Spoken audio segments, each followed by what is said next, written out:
Kaixo, gaur Zibaren malkoaren liburuari buruz hitz egingo dizuet. Zibaren malkoak oso liburu ona eta interesgarria da.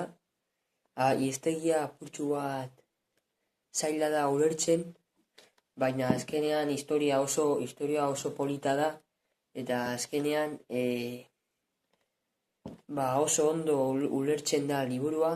Historia eta ez da oso luzea, ikusten dugunez hemen letra ez da oso txikia, eta oso ondo irakurtzen dut. Nire iritzi pertsonala liburu honi buruz da oso asko gustatu zait, bai, eta oso interesgarria izan da, eta liburu honetaz gehien gustatu zaidana izan da bere historia. Ez dakit, nik animatzen dizuet liburu hau irakurtzea, uste dut gustatuko zaizuela, eta oso ondo dago, hau da guztia, animatu Zibaren malkoak irakurtzera, eta hurrengora. Agur!